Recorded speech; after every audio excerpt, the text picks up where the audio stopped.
I'm back and we have our best look yet at the Adidas X20 Plus Ghosted line. Adidas have also dropped a boot that's so expensive they might as well come around your house and try and steal all your jewellery. Football's still basically cancelled, and I found my tie, which can mean only one thing: it's time for the boot news. So let's start with the big news, which is our best look yet at the brand new Adidas X20 Plus Ghosted model. Now the 20 Plus Ghosted is due to replace the X19 Plus quite shortly over the summer months. Obviously everything at the moment is kind of a bit pushed back. Now if you're wondering why am I covering this now, because these leaks or reveals have been around for ages. Gabriel Jesus at Man City's been wearing the boots, there's been players for Bayern, Roma, Lazio, Alkmaar, they've all been wearing a blackout version of these X20 Plus boots, and in one case the 20.1 for quite some time. So why am I jumping on this now like it's the biggest news ever? Well, that is because Lewis Richardson, who's a player who's signed to Burnley, managed to either accidentally or just in general drop a picture of these boots up on his Snapchat, which was captured by Boots Culture. So Boots Culture is where all of the images that I've got today are going to come from. They're a fantastic site for basically boot spotting any changes of boots, and especially brand new releases or brand new colorways and lines. So the reason this Lewis Richardson picture is such a big deal is because it's not a prototype on a player's foot while they're training. This is an actual clear look at a lot of the elements we're going to get, including the sole plate, which we've known is going to be reworked for quite some time. It's the first time in a long time we've got something that doesn't resemble this stud pattern on an X or an Adi Zero line. And on top of that, it's also been rumoured that we were going to get a carbon fibre insert in the sole plate, and this picture confirms that. If you look through the midfoot and towards the forefoot of the boot, you can very clearly see carbon fibre placed in there. Now, carbon fibre always looks cool. It's an amazing premium style material. How that's going to affect the performance of the boot, who knows? But pros do tend to move towards carbon fibre inserts in their boots to give you that kind of stiffer, more springy sensation, and I'm very excited about how they might apply this here. If we look around the stud pattern, again comparing it up to this X19 Plus here, we've obviously got much more aggressive, more bladed studs that run through the whole boot, and they look fantastic. It's exactly what we've been looking for from Adidas for quite some time. This is not bad. However, to really keep pace with these aggressive stud patterns that are coming from Nike and what looks like is going to come in the Puma Ultra, Adidas needed to respond. That is what it looks like they've done.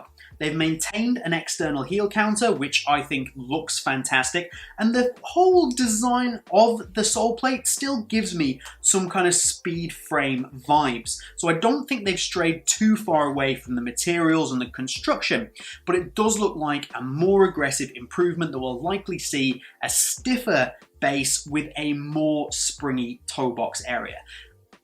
From what we can see here, without having them on feet, I think it's all good news. You can of course instantly see the resemblance to the X19 Plus with that lacing area being fairly similar, pushed over to the medial side and a very clear area where the laces would normally go. So I imagine to a degree they've followed a similar idea for construction, although if you look around the seam area, it's been put together very differently, and you can see that still very evidently when you switch over to looking at the 0.1 or laced version. So it's definitely a move away. It definitely looks a lot thinner.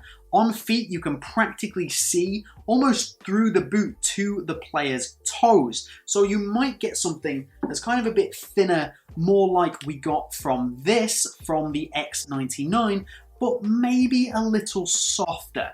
Like I say, it's all speculation at this point, but considering how these boots look on feet and considering the fact that this is reportedly and generally looks like a much thinner upper, I am expecting this to move towards, not like, don't get too excited, more towards a thinner, maybe slightly more 50 style synthetic. Again, the Lewis Richardson picture, it's given us so much good information, seems to show the heel padding. Now, the heel padding does look different to what we currently get with these two triangular pods here with the grip dots. However, it does seem to have retained a very similar shape and purpose. Two pieces of material that meet together to lock your heel in place. And there's nothing wrong with that. I think it's one of the best things about the current X line, and it's something they should definitely hold on to. The heel lockdown in these boots is some of the best on the market. Also, of course, something that a lot of people are going to be very happy about is that this claw collar design is gone. It is no more. This area here essentially looks like it's just been chopped clean off, and what we've actually got is a much simpler, lower idea here, and even in the back it does look to be reduced. This is a good thing. This claw collar design, especially at the front, it bunches up, it looks unseemly, and even if it doesn't bother you, it's just pointless. It shouldn't be there. And pros in general have all had lowered claw collar designs on their boots, and it looks like kind of in a similar way to what Nike did, bringing in the lower dynamic fit collar on the Superfly to match what Ronaldo had. Nike have gone for this lowered claw collar design, similar to what their pros are getting, and putting it on the retail version, which I think is a sign of Adidas just listening to us a little bit, because this is something, a very simple design element that doesn't affect the performance of the boot, that could easily be fixed, and now it has been. So on the whole, while the new X20 Ghosted line does share some similarities with the X19 Plus, even down a little bit to the shape, it does look like a complete rework from Adidas. Everything about this boot is pretty much new, including the sole plate, which is the thing that brands tend to change the least. And if the boot is as thin and it does such a good job of wrapping around your foot like it seems to on these pros, I'm going to be very excited to pick these up. Now, hopefully they don't retail for €400. So if you've been following the football boot world recently, you'll know what I'm talking about. The brand new Adidas Predator 20 Plus in the, it was leaked as Animal Pack, but this is the Dragon boot. And Adidas have dropped it with a retail price of €400. Now, this is varying from country to country. It's $400 in most places in America. Across Asia, you can pick it up a little bit cheaper. And it also seems in Australia, it's around $500, which if you do the conversion also makes it a little bit cheaper. So your territory would depend on how much you pay. But either way, this is a very, very expensive football boot. Just realised I'm still wearing this tie. It never lasts these long in these videos. Now, this is a limited edition boot, but keeping in line with much of what Adidas has done with its limited edition and remake releases recently, it's not numbered, so we don't know exactly how many were made, but there's been speculation that it's only around 500 pairs and they are selling very quickly. There's only a few stores that still have them. Pro Director already sold out, Unisport's already sold out, so it's definitely a desirable boot and it gives people basically what they asked for. So people have been saying for a long time that Predator needs a leather upper and striking elements. They brought back the striking elements on the general Predator 20 release this time around. This gives you the leather upper as well, and it comes in one of the most amazing boxes I've ever seen in my life. It's a big egg that pulls open in the middle and has a compartment for either boot. And I think Adidas are doing a really good job with the presentation of a lot of their high-end boots right now. I can't criticize that. But what I am going to criticize is the price tag. €400. Like, I don't see how that's justified. The price increase of a minimum of 25% across any regular release colorway and most special edition colorways.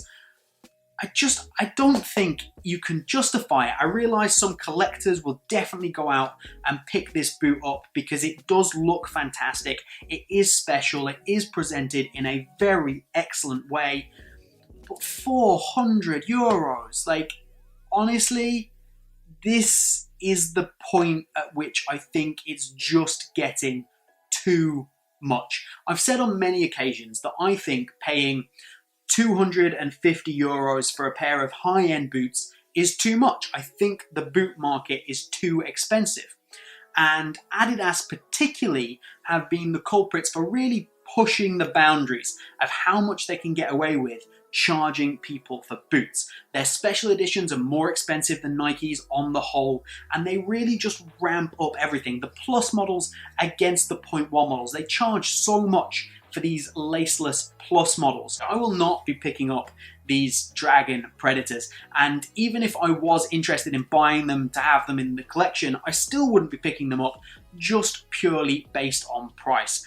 I'm not going to pay 400 euros for a pair of boots. This happened a while ago with Nike releasing the Superfly 2, the Superfly 3. These were insane premium prices. Things started to kind of come back a little bit to normal, but over the last few years, prices have been going up and up and up. And we have to reach a point where either us as a consumer base go, nope, we are not spending that much on boots, or it's going to crash. That it's not a sustainable market to be in to produce the number of boots that Nike, Adidas, Puma do. We're getting at least a colorway a month, sometimes more than that.